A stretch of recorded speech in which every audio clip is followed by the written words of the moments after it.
cada episódio que passa, mais e mais verdades estão sendo reveladas à luz da Bíblia, a palavra de Deus. Mas ainda há muitas outras verdades para serem desvendadas. Entre elas, a verdade sobre os profetas, pessoas comuns como eu e você, que foram escolhidas por Deus para trazerem ao mundo mais entendimento sobre as verdades bíblicas.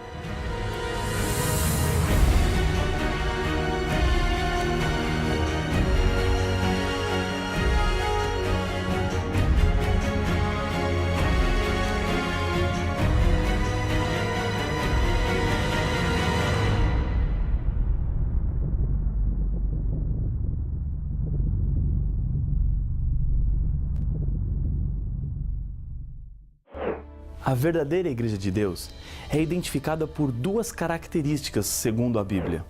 Acompanhe a leitura de Apocalipse capítulo 12, o verso 17. Irou-se o dragão contra a mulher, e foi pelejar com os restantes da sua descendência, os que guardam os mandamentos de Deus e têm o testemunho de Jesus. Os símbolos do Apocalipse devem ser interpretados. Dragão é uma referência a Lúcifer, mulher representa a Igreja de Deus.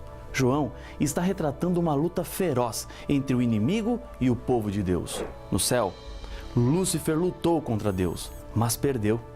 Já que ele não conseguiu vencer a Deus, usa de uma estratégia covarde para atingi-lo. Ele faz sofrer, causa problemas na vida dos seres humanos, pois sabe que assim atinge diretamente ao Criador.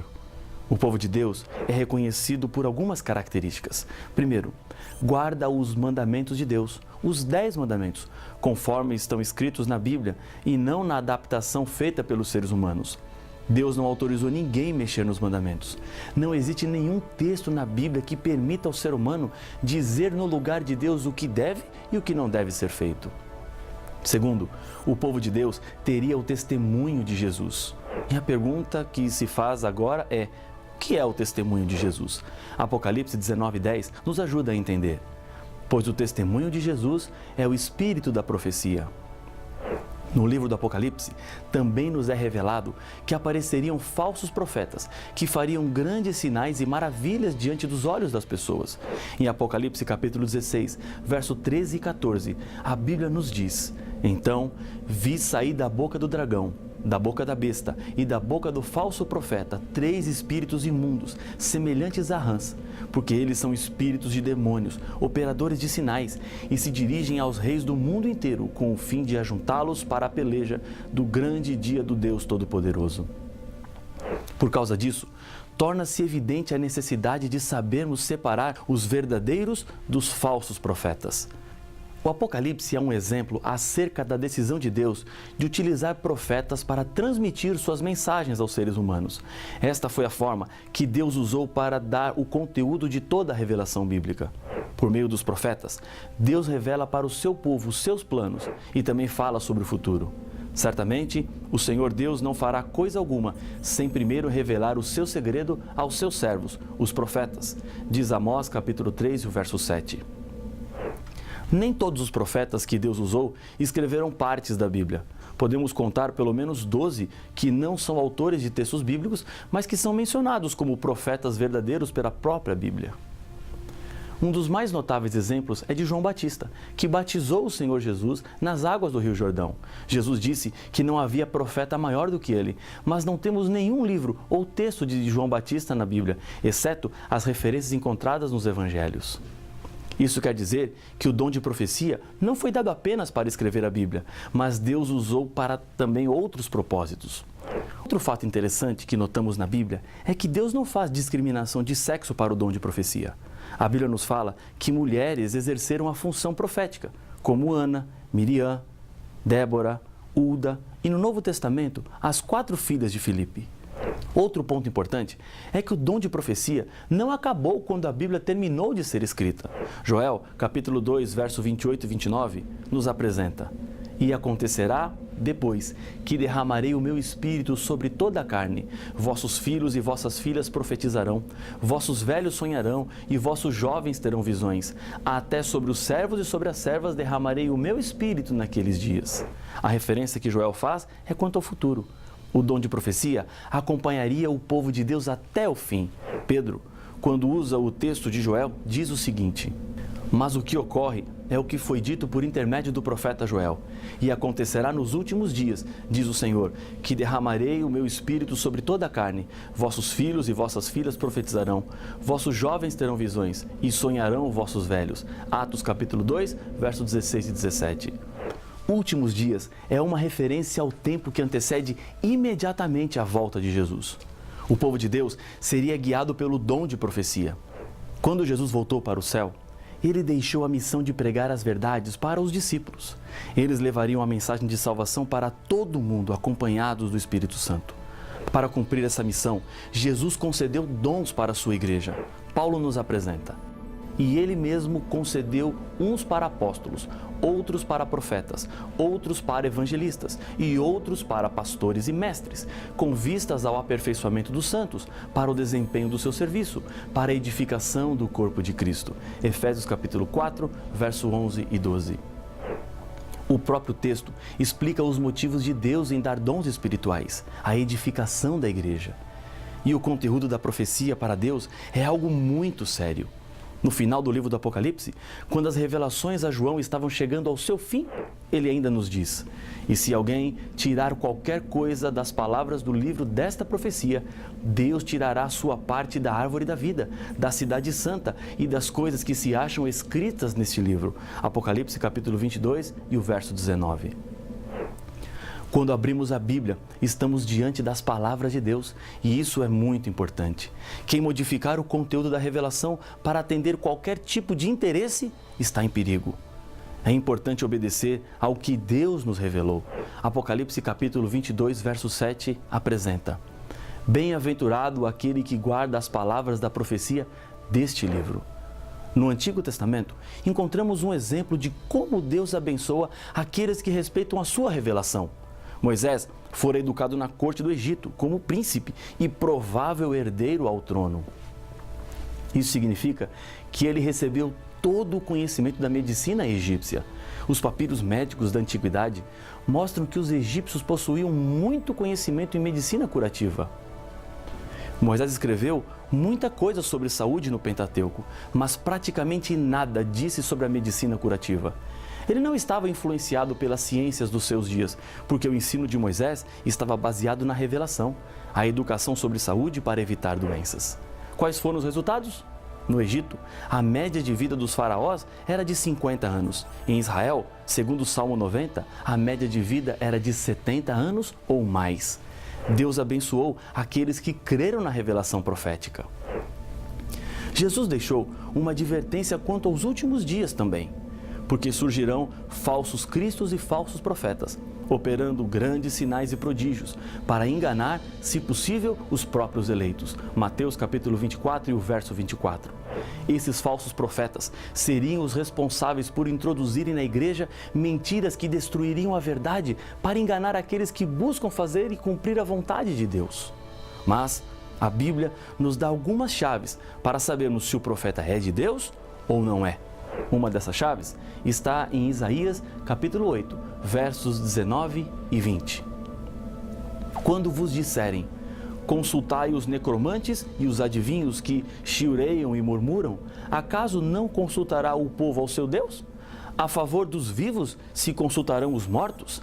A lei é o testemunho. Se eles não falarem desta maneira, jamais verão a alva. Os milagres em si mesmos não são provas de que um profeta seja inspirado por Deus. Apenas demonstram que há por trás dele um poder sobrenatural.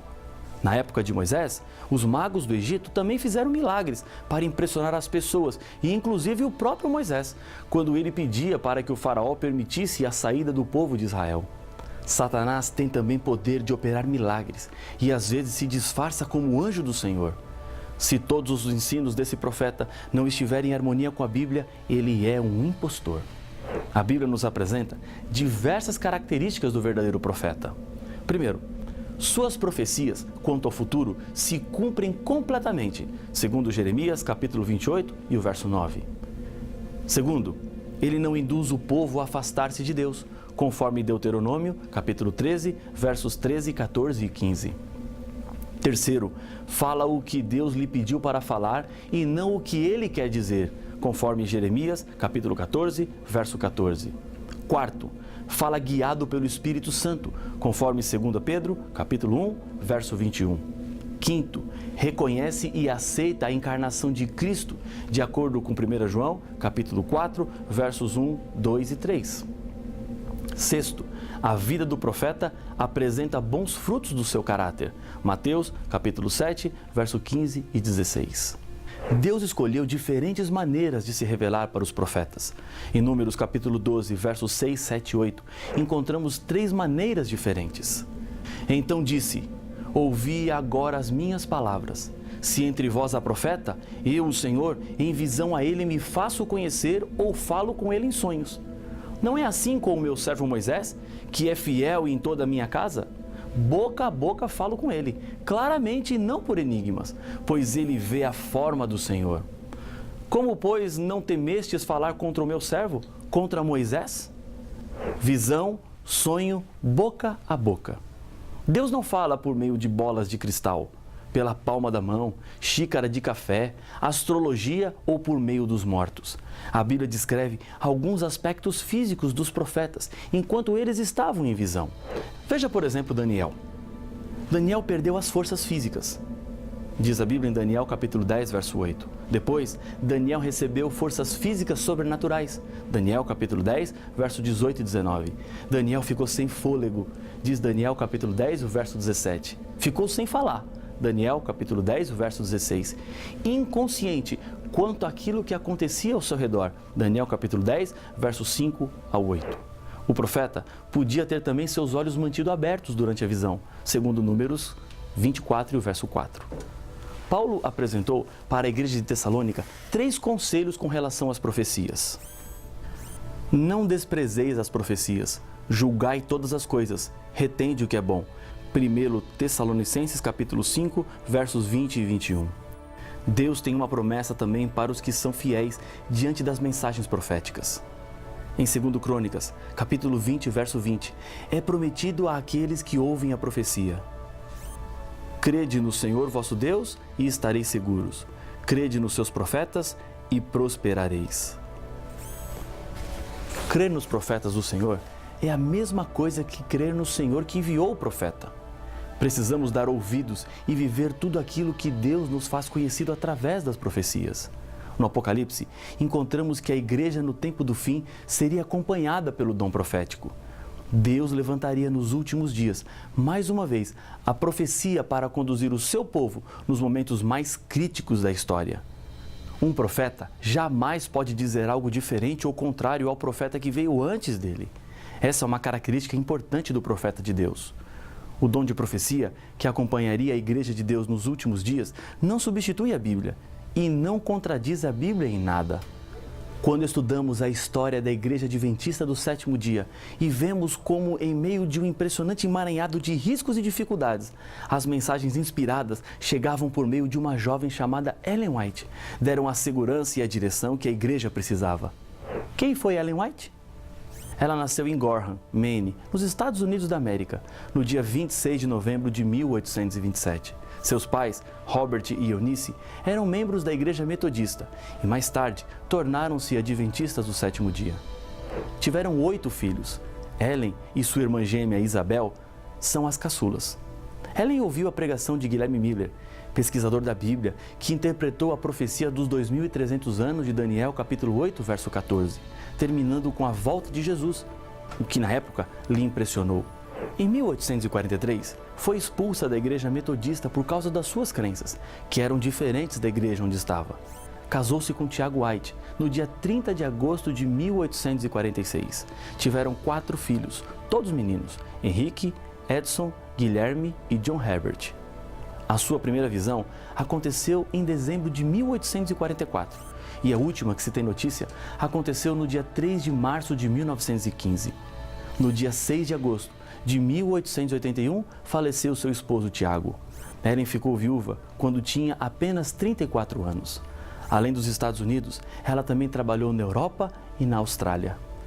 Durante 70 anos, por meio de mais ou menos 2.000 visões e sonhos, Ellen White orientou o sólido sistema educacional adventista, a obra de publicações, a reforma de saúde, entre outras.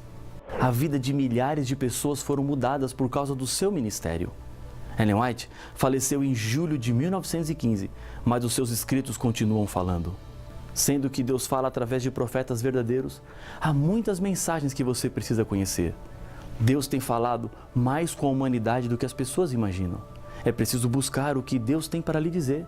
E eu tenho certeza que essas mensagens proféticas mudarão a sua vida. Acompanhe o texto de Ellen White, que fala de uma profunda esperança que temos, a libertação completa do mal.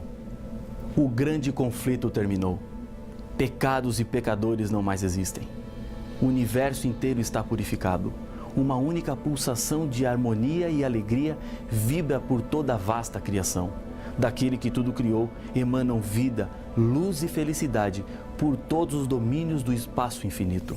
Desde o minúsculo átomo até o maior dos mundos, todas as coisas, animadas e inanimadas, em sua serena beleza e perfeita alegria, declaram que Deus é amor. A Grande Esperança, página 105. Esse é o plano de Deus para a vida dos seres humanos. Restauração, perfeição e eterna satisfação.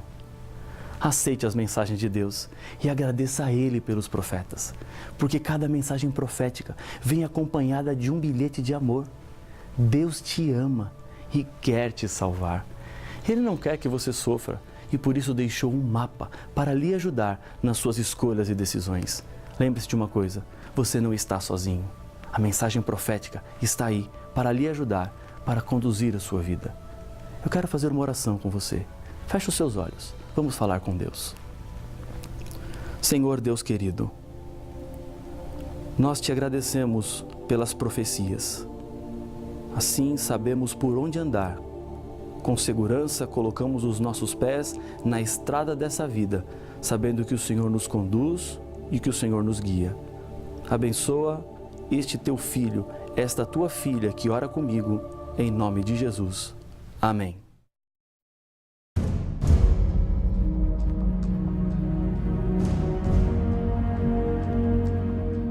Durante toda a história do pecado, encontramos o inimigo de Deus usando as mais diferentes e variadas estratégias para levar o povo de Deus ao abandono da verdade.